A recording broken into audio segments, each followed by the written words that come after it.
Danger is very real, but fear is a choice.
Hello, everyone. Hello. Welcome back to another show of Realm of Darkness. Nate, my dear friend, how are you?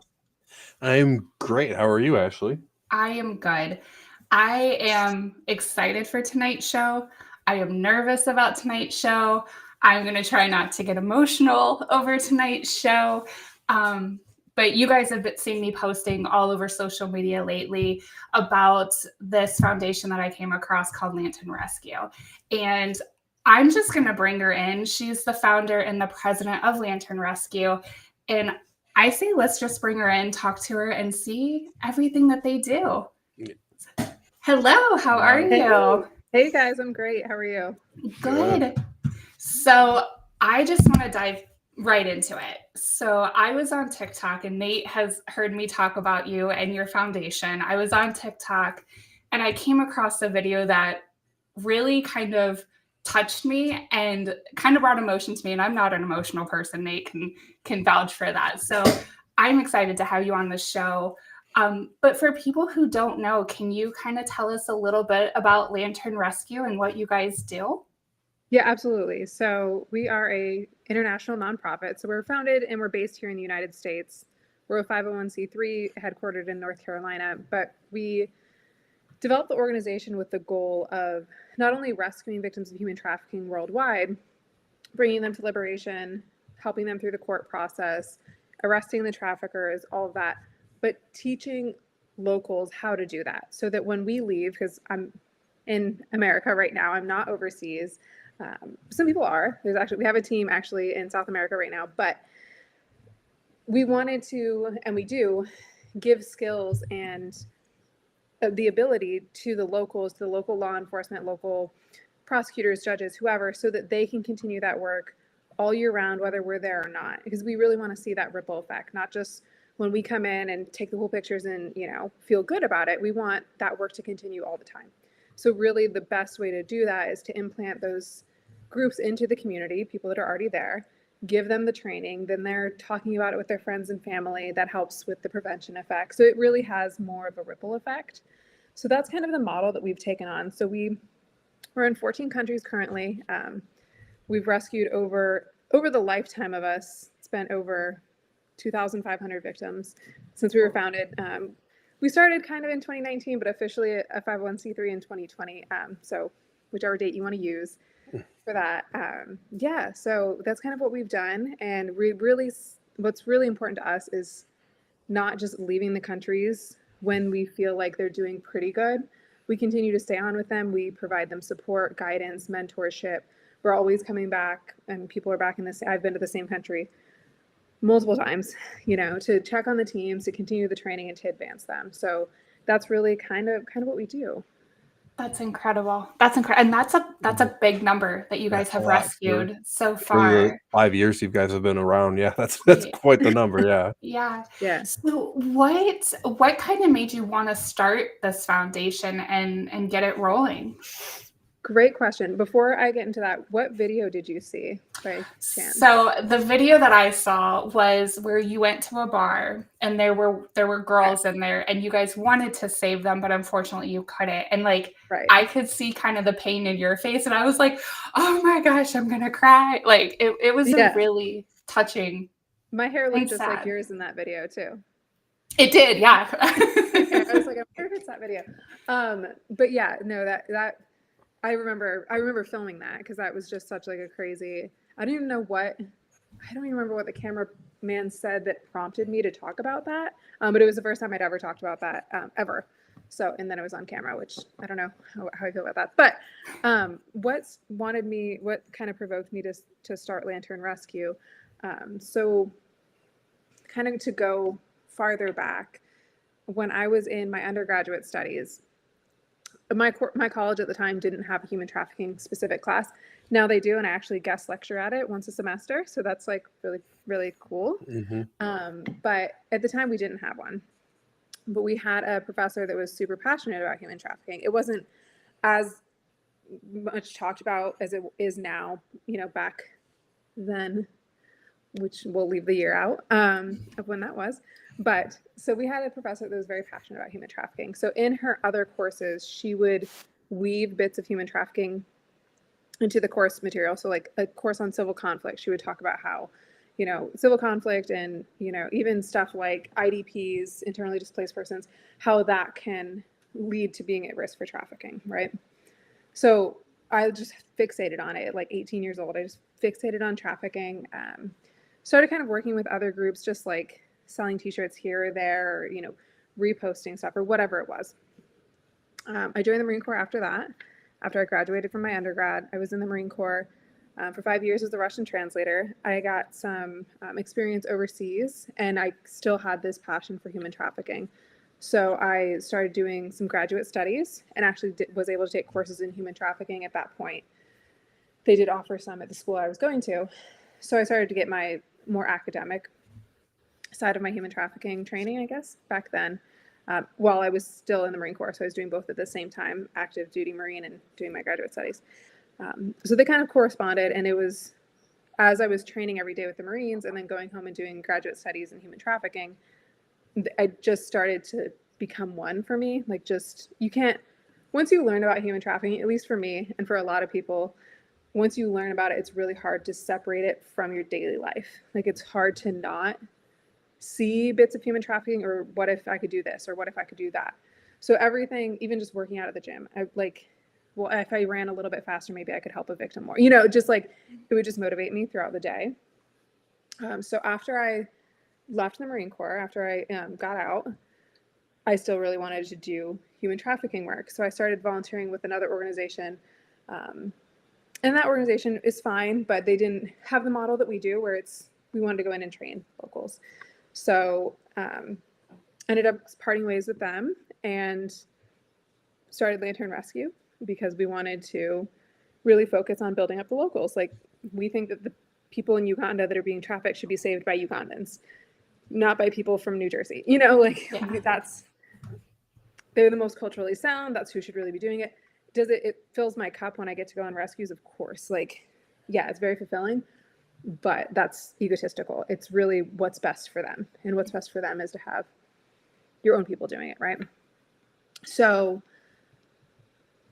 with that in mind, we started Lantern Rescue, and it kind of hit the ground running, and we've just been going full speed ever since. It's been like a dead sprint. I don't even want to call it a marathon, because it's just been a sprint the whole time. But yeah, that's kind of how we got started.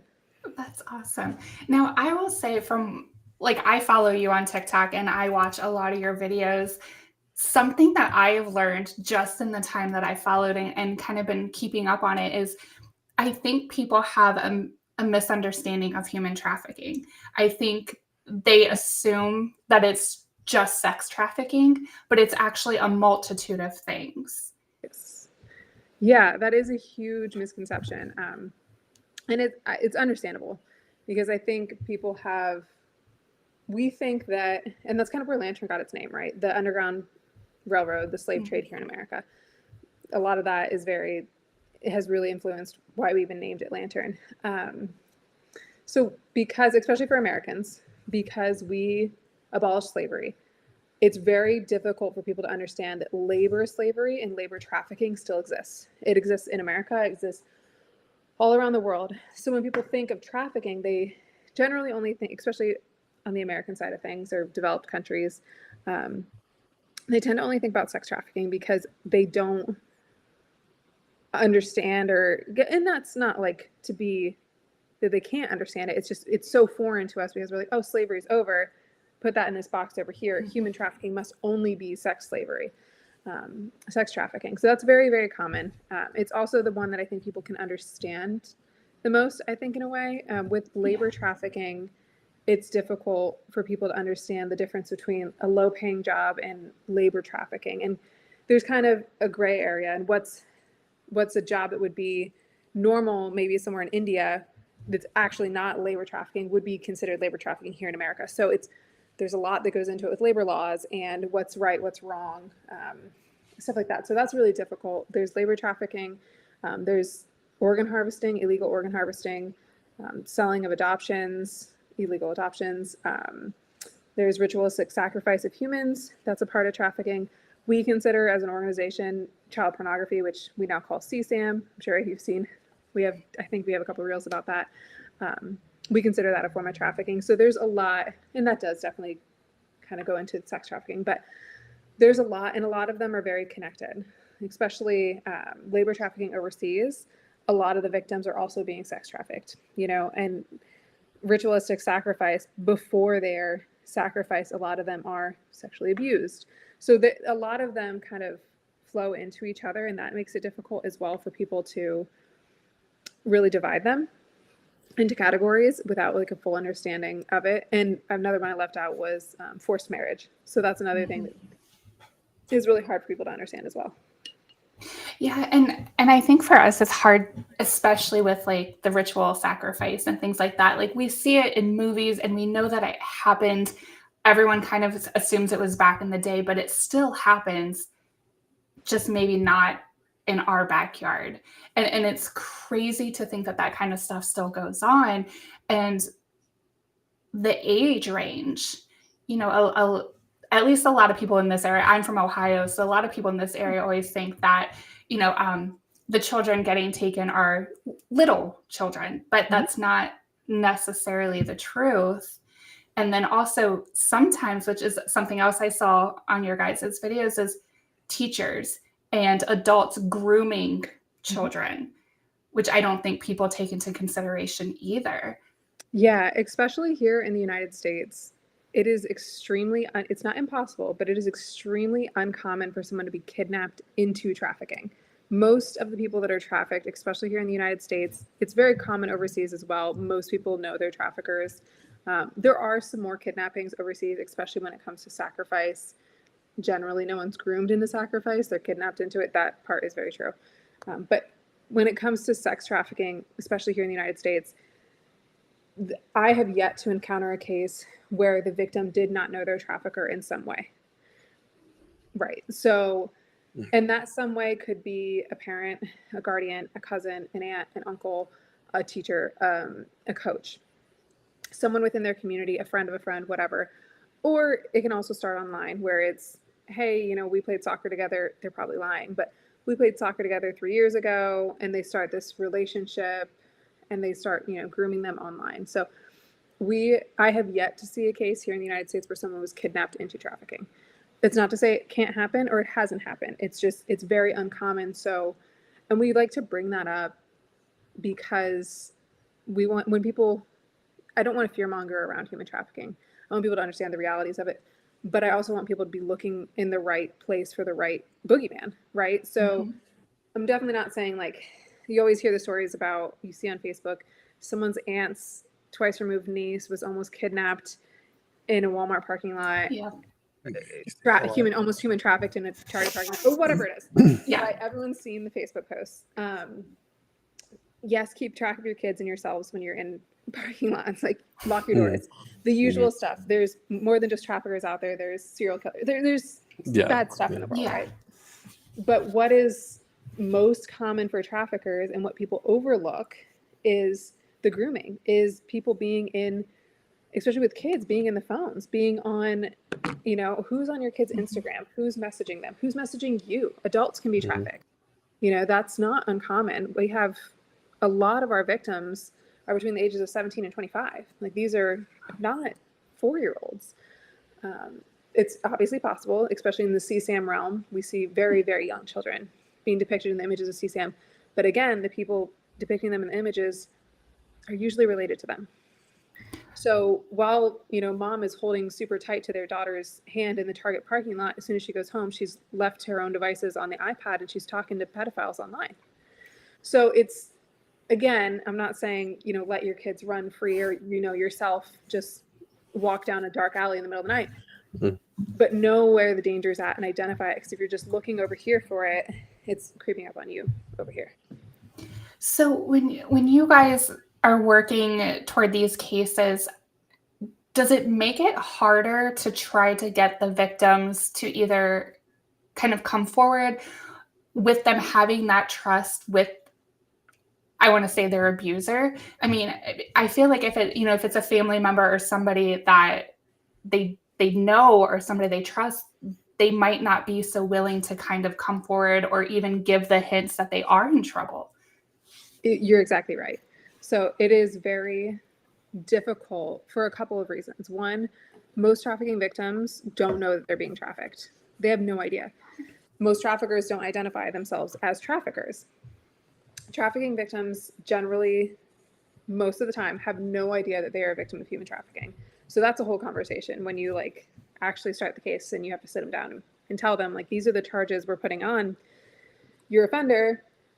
One of them is human trafficking, and explain that to them. They have no idea that they were a victim. But in addition to that, and we see this not just with trafficking, but we see it with familial sexual assault that's not trafficking, right? It is very difficult for children, for adults, for anyone. I've seen adults that are being in their 20s and 30s that are being sexually assaulted by family members that still are not coming forward. So it transcends all ages, genders, races, right? It's very difficult for them to want to come forward and talk to us when they know or they've been threatened. Well, if you tell anyone, you're not going to get, your snack after school because you'll be in foster care and your favorite toy is going to get taken away or whatever it is. So they might not know what's happening to them is necessarily wrong, but they know that if they say anything about the stuff that doesn't feel right, they're going to lose their puppy. We just got you this puppy. If you go into foster care, you can't take it with. And if you if you tell anyone, they're going to take me away.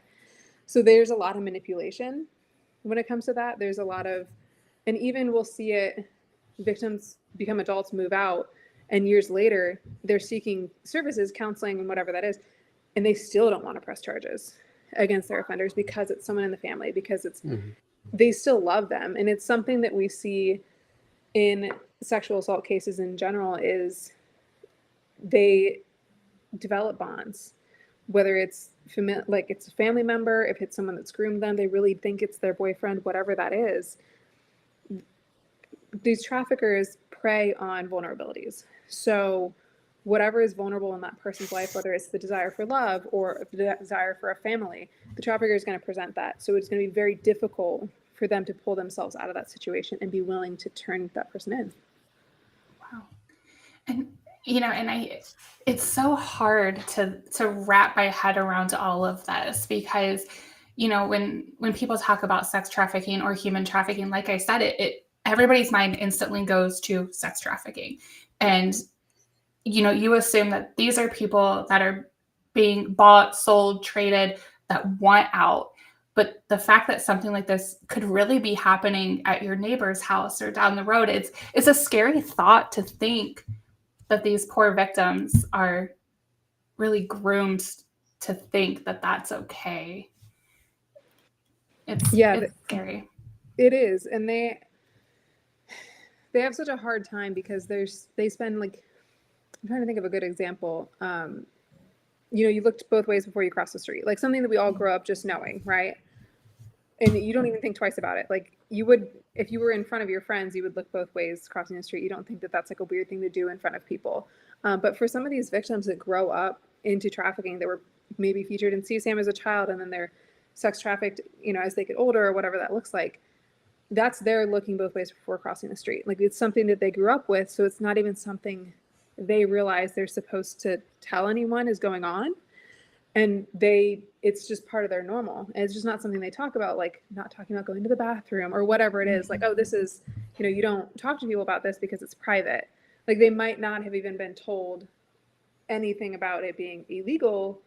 That traffickers are very good at finding ways to manipulate the situation, but it really can be, the kid sitting next to you at school, someone walking past you in a store. It is very uncommon for trafficking victims to be like confined into a basement or chained down. It happens. It definitely happens. But it's very uncommon. So, and that's another thing that is really difficult, because people think that the only people being trafficked are those that are kidnapped. It would make our jobs a lot easier if every trafficking victim had a missing persons ad. Like, that would be helpful. But the reality is that it's not. It could be the person walking right past you. So it makes it very difficult to be able to discern that from anybody else. Yeah. So with that, and this might be the question that was just answered, but with everything going on, what is your guys' biggest barriers right now when trying to combat human trafficking here and in other countries? The misperceptions of human trafficking is always kind of a barrier. I think it has started to get better. I've definitely seen people start to understand that narrative a little bit better, which is really helpful. Not everyone, like, it's still a gradual, right? So that is difficult. People just not believing that it happens, or to the level that it's happening. That's really difficult to combat. And I think a lot of that comes from fear, right? You don't want to believe that it could happen to you, that it could happen in your area, happen to someone you know. That's scary. That's really hard. So that's definitely one. Internationally, everywhere is a little bit different. So the way that human trafficking looks in Africa, and the way that rescues look in Africa, and the way that they look in South America are very different. Their cultures are different, right? Just the cultures of the victims, the way that they've been groomed, what grooming tactics that work on a girl in Colombia aren't the same that work on a girl in Uganda. It's just, they're very different. So it's a challenge that we are happy to accept. It is what it is, but it definitely can present some barriers, some cultural things. And another huge thing is, in places like Asia and Africa, sometimes families knowingly or unknowingly sell their children into slavery, whether they know or they don't know. Sometimes they'll be told, this family in a village that has 6 kids is really struggling to feed them as it is. Some of them are going hungry. Someone comes into that village and says, your child's so amazing, they're so intelligent, I'm going to take them with me to the city. They have this opportunity to go to this school. They're going to have a great life.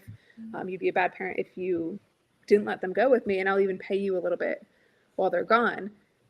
Now, that's too good to be true, but parents don't right. Hindsight's 2020. It's obviously like a scam. But when you're in a village, your kids are starving, and one has an opportunity to go what you think has a better life, and then you can reallocate the scarce resources you already have to the remaining children. People are accepting that. Or they'll straight up say, like, hey, I got your kid a job, let them go with me, and they'll send money back, whether the money ever comes back or not.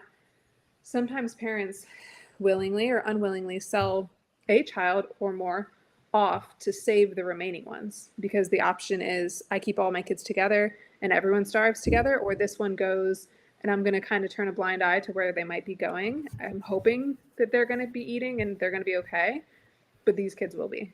So how do you combat that? That's just generational poverty in other countries. That's also just differences in culture. So while we do those types of rescues are really difficult, when you encounter someone that was essentially sold by their own family, again, whether they knew or not, when you encounter someone that's been sold, do you take them back to the family that sold them, that does love them, but couldn't feed them the first time? So the second time, is it going to happen again?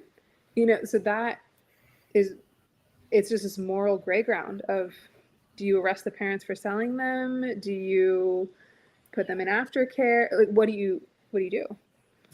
Yeah. And I think that shows too that, we're not us, but as a whole, we're failing our people.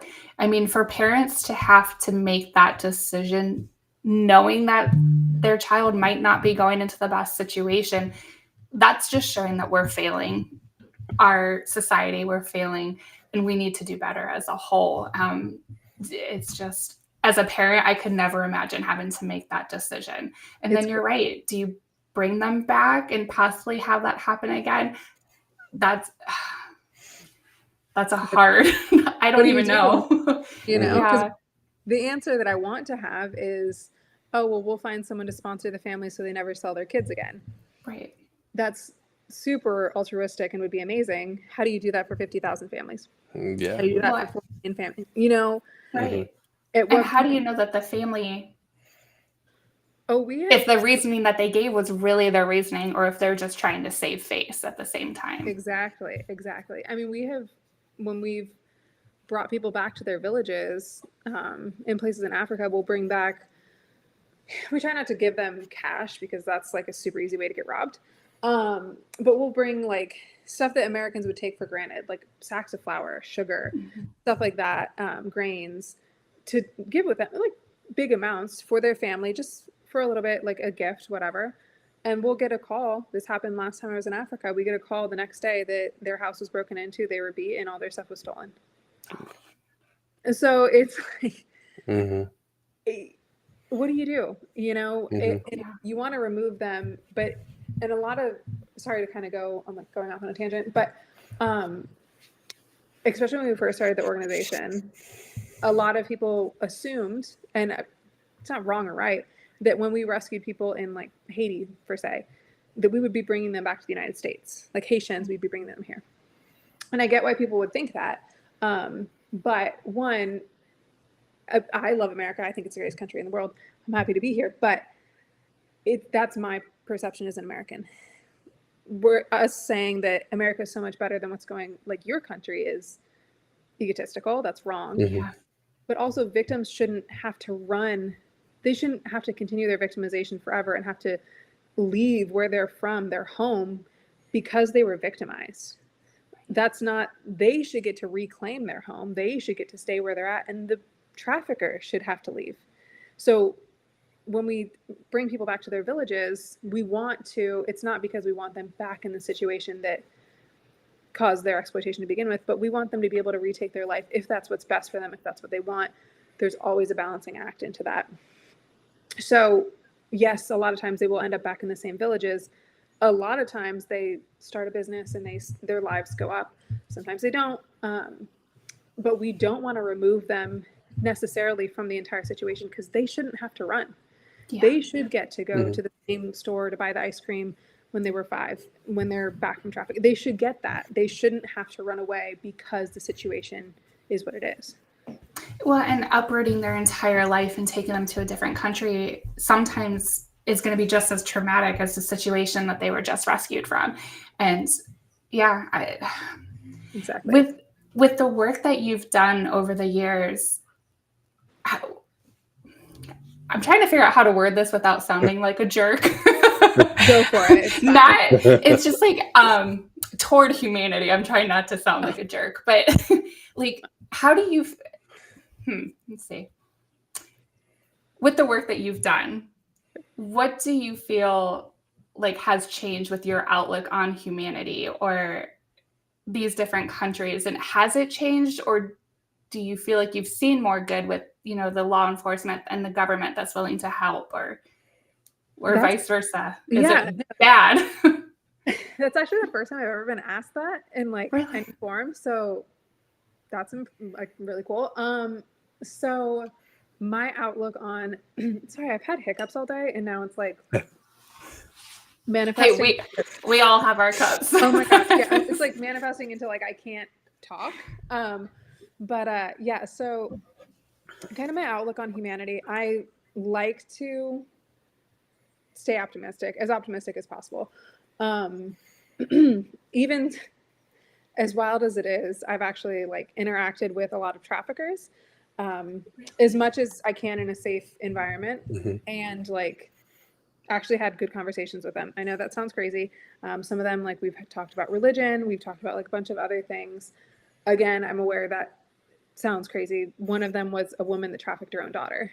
So I think, and I'll say this too, is when people, this is kind of a PSA because we get a lot of requests online of people that want to join the rescue team, and I 100% get it. Whenever someone sends us an application or a message that says, you know, I did this, this, and this with special forces, I want to be on the rescue team, I want to go kill traffickers. If you put anything in there that has anything to do with killing, harming, I'll delete it right away. You could be the coolest, speaking 10 languages, can bench press a bus dude, you're getting deleted. And the reason for that is the only thing that's going to save humanity now is love. And if you are going to come into this with hate in your heart, I don't want you around my victims. I don't, because you are not here for them. You're here for your own selfish means. You're here because it's going to make you feel good to punch a trafficker in the face. It would make us all feel good. Get over yourself and do what's right by the victims. And what's right by them is them not seeing the person that just rescued them being violent, because they were just in a situation of violence for months, years, however long it was. And then the next guy, the very first person they see in their freedom is violent. No, you're done. Like, right. So, and I think that's the mindset that the whole team has. We get frustrated. I got a nosebleed once interviewing I was interviewing someone that had allowed her daughter to be raped by her boyfriend, like her 6-year-old, every night for like years. She was 6 when she came to us, so we're not 100% sure like when it happened. And while I was interviewing her, like I didn't like this person. I don't want to say hate, but pretty much. Strongly disliked. Yeah. Strongly disliked her. Sitting there listening to her story because I needed it for another thing that we were doing, and my neck starts bleeding because I was trying to contain like all the anger, right? So I'm just nose bleeding. So I get it. I definitely get having feelings towards people that do horrible things to other humans, to children, even animals. Like I can't watch an animal die in a movie. Like, you know. Oh, that's me too. Yeah, I can't. I refuse to watch movies like that. It's pathetic. I'm like, don't tell me when it's over. But we always have to maintain that mindset, and I've done my best. I'm not perfect over the years. You know, it's what 2025 now, so 6 years really since we started the beginning of Lantern. 5 years since we've been official. So it's not always perfect, but trying to maintain that positivity. And I really do believe that as we change as a society, I think there's a lot that needs to change about society, domestically and internationally. No one's doing it 100% perfectly right. But as we change as a society, I really do see people coming out of the woodwork, like people like yourselves having me on tonight and being willing to listen to this. It's not who's like, yeah, I can't wait to go like hear about trafficking. This is going to be so uplifting. So just being willing to accept that there is this out there, and that the only way we're going to combat it is by talking about it. Pretending it doesn't exist is not going to solve anything. It's going to help no one. So as much as we see bad in the world, we see so many people coming into the fight wanting to do good and wanting to change that narrative. And so many people that are willing to do so much to help others. And that's kind of the balancing act, is for every one evil person I've encountered 50 great ones. So, and I hope, and I, really do hope that those evil ones someday, it's going to be behind bars, but I do hope that they change. So I think that keeping that mindset and not just writing everyone off as evil, that's definitely helped me over the years. And that's a great way to look at it, because with the things that you see, I feel like it would be easy to become jaded, and to have that, and to have that positive outlook is also going to help the victims that you're saving too. Seeing that, all the things that you see and all the things that they've been through, it's almost, as silly as it sounds, it's almost like a healing for both of you. Right. Like there's, this is going to date me too. The Hunger Games, big fan. Peeta at one point says, I don't remember if it's in the book or in the movie, but he says, I don't want them to change me in there and to turn me into something that I'm not. And I think if you are always going at it, I'm going to probably get that tattooed someday, because like, why not? But if you're always going at it, if you let the darkness and the traffickers and the murderers and all that change who you are as a person, they're winning. Like that's another victim they can add to their list. Like that's another kill. That's, you know, so why the best revenge is to succeed in spite of that. And we have to show the victims that if I'm this like jaded, I mean, I am raggedy, I'm exhausted, but if I'm this jaded, nasty human being and the victims are like, oh, wow, she's been doing this for 5 years and she's that messed up from this, we should probably be really messed up because we lived through it too. You know, you're not setting an example that like, no, you're not the worst thing that's ever happened to you. You're so much more than that. And we can, you know, move on past this. That's incredible. So for people who want to help or want to try to make a difference, but they just don't know how to get started, what would be like a piece of advice that you would give to them? Oh, that's also a great question. Getting educated is definitely where to start. So there's a ton of resources. I know we have some on our website, but there's a bunch of really great organizations out there that provide resources as well. IJM, Atlas Free, Human Trafficking Institute. There's a bunch of Polaris Project. Actually, I think they might have rebranded. I think they're just Polaris now. But anyways, there's a ton of really great organizations that provide a lot of statistics, reading the Trafficking in Persons report, tons of books on Amazon. I think I've probably got 30 or 40 trafficking books from Amazon, just a ridiculous amount. Sorry, that's my cat. If you can hear her, she was so close to not bothering us this whole time. That's okay. His dog was barking in the back. My dog always barks. Yeah. I thought that was. Yep. I thought that was Daisy. I'm not gonna say anything. So getting educated and really understanding what trafficking is, finding an organization that you support that aligns with your values, whatever that might be, and then just having conversations, talking to people about it. That's really, it's kind of like if you guys went through the DARE program when you were a kid, like the don't do drug stuff, just talking about it for those little assemblies that we had, that changed a lot of people's, you know, that probably prevented a ton of people. So just talking about trafficking and talking about every time I teach a class, every time I go into a school, into a church, wherever I go and I teach, almost every single time people will stay behind and be like, I didn't realize this was trafficking. I think I need to tell you something. I didn't realize this was this. I need to tell you this. So if we're getting ahead of that and we're having conversations that are, hey, if this is happening to you, this is what you can do. This is wrong. And this is why we can, and that's the goal, is to prevent it. I don't want to keep rescuing people. I want there to be no one left to rescue. I want it to be prevented. So really getting into that. If you do want to become part of rescue teams, don't say that you're going to kill people. Pro tip number 1. Keep those thoughts inside. That's an inside thought. Yeah. Pro tip number 1, don't say you're going to kill people. But, you know, really evaluate your reasoning for it. Evaluate what you're really there for. Are you there because it feels cool? Because you didn't maybe go on a deployment while you're in the military and that's what you want to do now? You're trying to live out your glory days, whatever it is. Ensure that you're not doing it for selfish reasons and then pursue that. Because again, your energy is going to be so strong when you encounter the victims. And it is such an emotional time the first time you're around a victim that if you're there for the wrong reasons, they're going to feel that. And that is a tragedy. You need to really have your heart in the right place.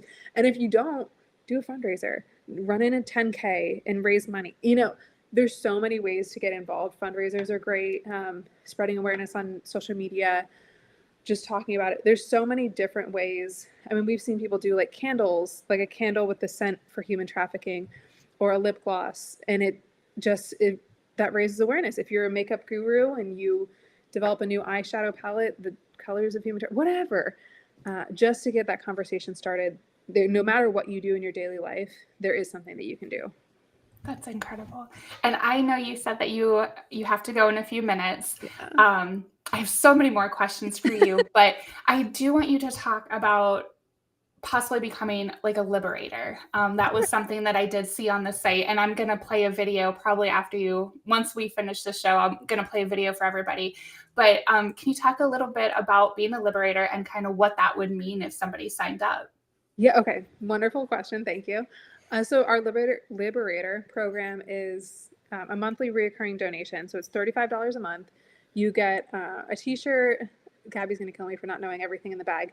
A t-shirt, a sticker, a bracelet, and you get to join this special community where it's usually me that's sending a text out to the team that, hey, like a rescue literally just happened. These are how many people were rescued or one's about to happen. This is what we think we're going to encounter. So as we're in real time, we'll send out updates to that. And what that $35 a month does is it all goes into rescues. So it goes into rescues, aftercare for the victims. We call it survivor services. Everything from that goes to them. And it's a nice reoccurring amount each month that we can keep track of that helps us know how much we can expand into this country. It's the money that helps to pay for, the cat might actually walk across the screen. It's money that helps to... I'm okay with that. I'm really shocked she hasn't. It's money that helps to pay for like random, because we always have a reserve and we're, trying to work through, there she goes, rescues and stuff overseas. But every once in a while they'll go into a house and they're like, hey, there's 30 girls here, not 10. And like, we need to hire 3 more cars and we don't have the money. We need it wired to us right now. Liberator money can go into that. So it's really a fluid stream of funding that goes directly into rescues. So, and usually when you sign up, at least for now, lately, I'm usually the one that emails back and asks like your shirt size and stuff. So if you have any questions, you'll get an email from me. So I will be happy to answer any other questions there too. That's so awesome. And for everybody watching, she does have to run, but stay on because we're going to give the website, we're going to give how you can donate, we're going to give Liberator information. So we do have more information for you guys.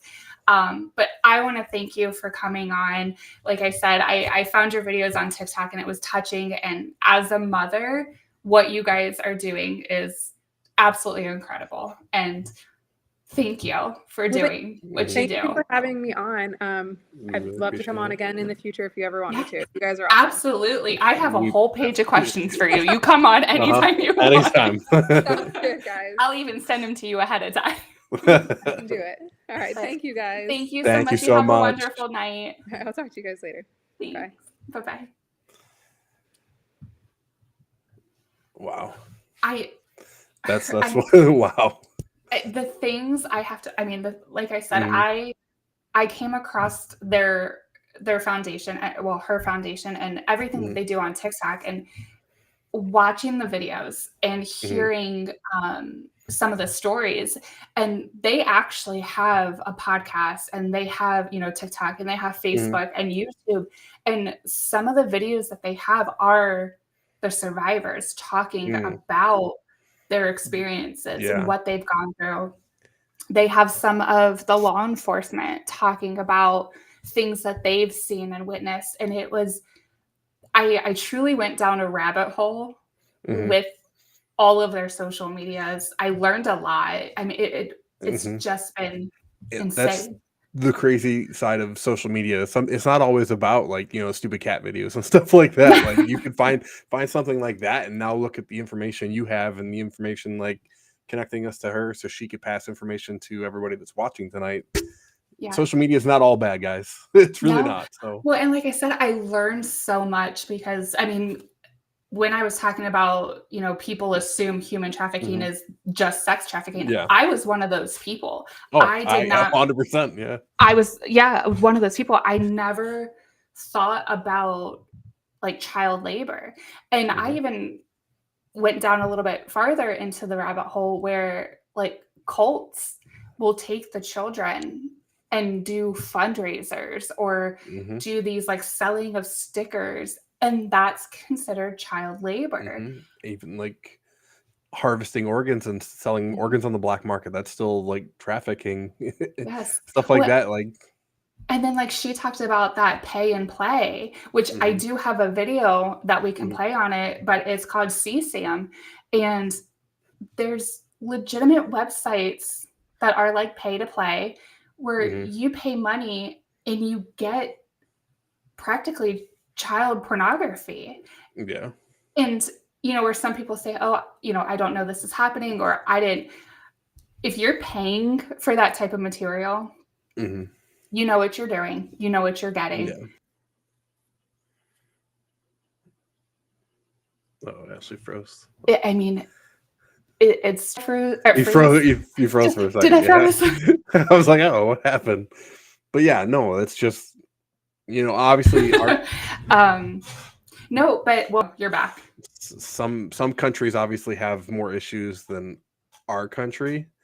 So it's good to see like their organization's not just based just here. They're going to help other countries that have issues as well. So I do appreciate, and like the going in and training like the locals, the law enforcement and stuff, not just like going and rescuing people and then leaving. Like they're actually taking the time and like working with these other organizations to give them the knowledge and like the tips and the tools to go and help other people as well. So I appreciate that fact as well. Well, and yeah, they're leaving these different governments and communities the tools that they need to continue to combat this. It's not like they're just dropping in and then they're out.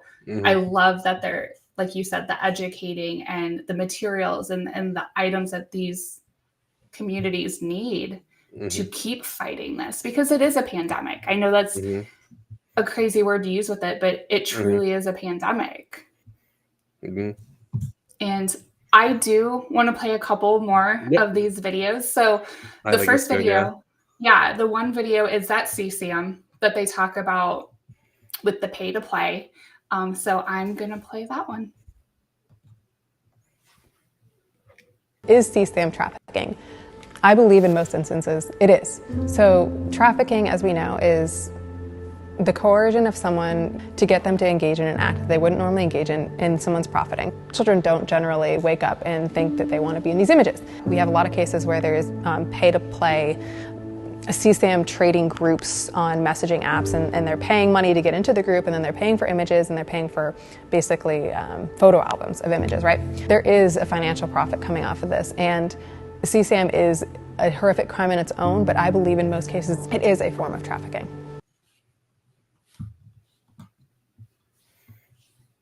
So that right there, is insane. And then I do have two other videos. So the one video that I want to play is about a operation that they did where they rescued quite a few people. So I'm going to play that one. And then after that, there's a video of, I want to say his face is kind of blurred out, but he talks about a rescue that he was a part of. So. Hey guys, so we're outside the location of one of the hotels that was involved in Operation Catalea back in August of 2022. Operation Catalea was one of the largest human trafficking rescue operations in Dominican history. It was so large that it involved 14 different locations and over 210 personnel that helped with the raid, including several other nonprofit organizations. This is where our part of the mission started. In this building behind us, we started with undercover operations to start to develop our understanding of the trafficking network, and it resulted in several rescues coming out of this hotel months later in Operation Catalea in August of 2022. So we're at another location from Operation Catalea. This specific location has changed a lot since the victims were in here. So back when it was part of what would become Operation Catalea, when the trafficking ring was still running this area, this was a dance floor, there was a nightclub in here, and behind us is where the girls were actually housed. This has changed a lot. It's got new ownership, and they are completely reconstructing it. So it looks a little different than it did back then. But this is the area that some survivors were stuck in this trafficking ring. Specifically, one of the survivors that we've talked about a lot, that now has her own business and is back home, reunited with her family, and is thriving in her new life after trafficking. She came out of this specific location. So what happened so horribly to these girls back then is now restarted, and it's completely changed the face of it. And a lot of faces have been changed from Catalea as well. A lot of survivors' lives have been changed, similar to how this place is physically changed. There are still lingering remnants from that trafficking ring that are all around the world now. They've shifted their operations into other countries because they were just so disruptive here in the Dominican Republic. But there are still people out there, and there are traffickers that are not related to Catalea either. This is a problem that's going on globally and every single day. So while these locations are now, as you can see, for sale and they've been shut down, and the trafficking ring here has been disturbed, all around the world there's still trafficking happening, and it's so important to share these stories and to share what's the reality of trafficking so that people can actually see it and they can do something about it.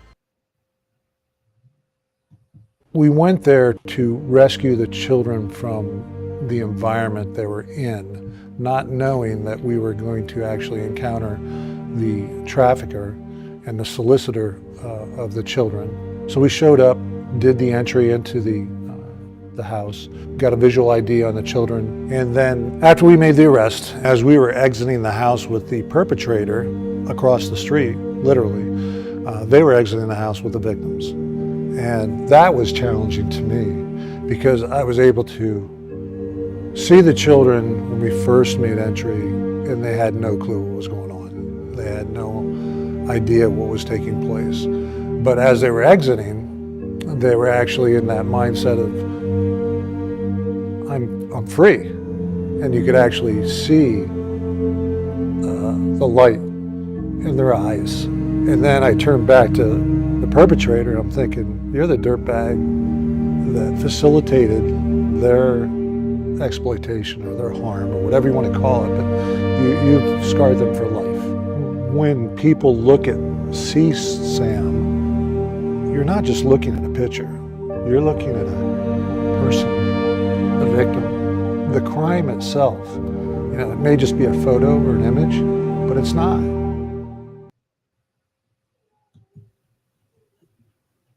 Is it? I It's don't crazy. know. Yeah. I said it earlier in the show, but being a mother or a female in general, knowing that we have foundations out there like this, it's touching because I know, God forbid, if something happened or I knew somebody that was being trafficked, whether it's sexually, labor, whatever, I would hope that there would be someone out there to help them. Mhm. And even in that,